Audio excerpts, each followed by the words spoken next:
You are 32 years old, and $5,000 a month feels like an impossible amount to redirect. Not because you do not earn it, but because every dollar of it is already committed. The mortgage on the modest house, the student loans that survived your 20s, the car that is no longer new enough to ignore, the childcare that costs more than your first apartment. You are not poor. You are employed in a way your parents hoped for. But the margin between what you make and what you keep is thinner than the salary number suggests. That is the trap of the modern middle class. Enough income to feel the possibility of wealth. Enough obligation to prevent its accumulation. You have heard that you should max out your retirement accounts. But the math felt theoretical. $5,000 is $60,000 a year. That is a second salary. That is a down payment every 12 months. The idea of moving that amount into investments, instead of toward the endless list of things that feel urgent, feels like a luxury reserved for people who have already solved the problems you are still living inside. But something shifts. You see a projection. A simple chart showing what $5,000 monthly becomes at a historically average market return. The number at year 30 is not just large, it is generational. It is the kind of number that removes entire categories of anxiety from a human life. And you realize, with a clarity that feels almost violent, that the money you are spending is not buying you freedom. It is buying you the absence of temporary inconvenience. You decide to begin not because the path is clear, but because you finally understand that the cost of delay is no longer abstract. It is arithmetic, and it is running against you every month you wait. You set up the transfers before you have the courage to tell anyone. $3,000 into your 401k, capturing every available employer match and tax advantage.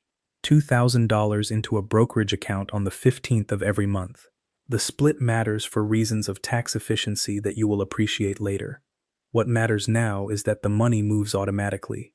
It leaves before you can negotiate with it. You treat it as a fixed expense, which means you treat it as non-negotiable as the mortgage. This is the only way it works. Willpower is a finite resource, and you are already tired. 3 months pass. $15,000 has vanished from your checking account, and the investment statements show a number that looks almost identical to what you put in. The market rose a little, fell a little, and the net result resembles a savings account with a rounding error. This is the moment that separates people who build wealth from people who intend to. The feedback loop is broken. Your brain is wired for immediate cause and effect, and the market offers nothing of the sort. The $15,000 you invested is still yours, still working, but it does not feel like progress. It feels like a hole. Meanwhile, the $15,000 you would have spent is gone entirely, converted into objects and experiences that are already fading. The difference between those two outcomes is invisible but absolute. You are 1 year in. The accounts hold approximately $62,000. You contributed $60,000. The markets added roughly $2,000. The number is not breathtaking.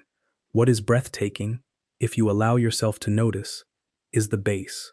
You have built a foundation of $62,000 that did not exist 12 months ago. More importantly, you have proven something to yourself that no projection can prove. You can live without that $5,000. Your life contracted around its absence, and the contraction did not break you. The restaurants became less frequent. The vacations became shorter. The car will last another 2 years. You adjusted, and the adjustment revealed how much of your spending was not essential. It was merely automatic. That realization is worth more than the account balance. The balance can be lost in a downturn. The knowledge that you can live below your means cannot be taken. You are 3 years in. The accounts hold just over $200,000. The arithmetic has begun to change character. The first $60,000 you contributed is no longer just $60,000. It has been compounding inside the total, growing on top of itself, layered beneath the newer contributions. The account now generates roughly $14,000 in returns in an average year. You are still contributing $60,000 annually, so your contributions dominate, but the gap is narrowing. Every year the balance grows, the return grows, and your effort stays constant. This is the mechanics of compounding that charts fail to explain adequately. It is not magic. It is a simple fact that money already in the market works without sleep, without asking for a raise, without burning out. It just works. You are 5 years in. The balance is approximately $369,000. You have contributed $300,000. The markets have contributed $69,000. That $69,000 required no overtime, no promotion, no second income. It required only that you not interrupt the process. During year 4, the market fell sharply, losing nearly 12% in a single quarter. You watched 3 years of gains evaporate in weeks. The old anxiety returned, the certainty that you had made a mistake, but you did not sell. You did not pause the automatic transfers. You did nothing, which is the only correct response to volatility when your horizon is measured in decades. The account recovered, and the lesson settled into your bones. The market does not reward the smartest participant. It rewards the one who stays in the arena longest. You are 10 years in. The balance crosses $887,000. You have contributed $600,000. The rest is the market's gift to your patience. Here is the milestone that changes everything. In a typical year, the account now generates over $62,000 in returns. That is more than your annual contribution. The crossover point has arrived. From this moment forward, your money works harder than you do. The account is no longer a storage container for your savings. It is an engine.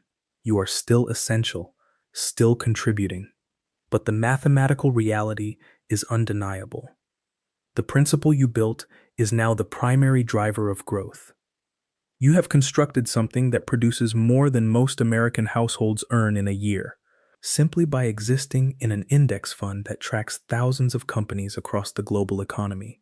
You are 15 years in. The balance is approximately $1,613,000. You are a millionaire. The word feels strange because you do not feel like the image the word conjures. You still worry about money. You still comparison shop for flights. But the worry has moved to the periphery. You have contributed $900,000. The compounding has added more than $700,000 on top. The ratio has shifted. You are no longer the majority owner of your own growth. The market is. You explain this to a friend who asks why you seem calm about layoffs at your company. You do not have a clean answer. You say you have options now. She nods, but does not fully understand. You remember not understanding either. You are 20 years in. The balance is approximately $2,631,000. The curve has bent upwards so dramatically that the number almost feels fictional. You contributed $1,200,000. The rest, more than $1,400,000, arrived while you were sleeping, working, raising children, forgetting to check the balance. The account now generates over $184,000 in an average year. That is more than you earned annually for most of your career. You have reached a form of financial independence whether you choose to exercise it or not. The money is a second career that requires no meetings, no commute, no performance reviews. You are 30 years in. The balance is approximately $6,035,000. You contributed $1,800,000. The market, through decades of reinvested dividends, compound growth, and uninterrupted patience, contributed the remaining $4,235,000. That is more than $2 for every one you put in. The math is not an opinion. It is the outcome of a decision made at 32, automated, and left alone. You did not time the market. You did not pick individual stocks. You did not possess secret knowledge. You possessed the discipline to keep transferring the money when it felt too large to spare, to leave it alone when the world felt like it was ending, and to trust the process before the process had earned your trust. Somewhere right now, someone is 32 years old. They are looking at their accounts, and they see $5,000 that could go toward a kitchen renovation, a newer car, or the crushing weight of obligations that feel permanent. They are deciding whether that $5,000 becomes wealth or becomes memory. They do not yet know that this is not a $5,000 decision. It is a $6 million decision. The money is not the point. The point is the decision to automate it before the month invents a reason to spend it, to start before you feel ready, to treat your future self as a non-negotiable expense. The compounding does not require your confidence. It requires your consistency. 30 years will pass regardless. The only question is whether you arrive at the other end with obligations or with options.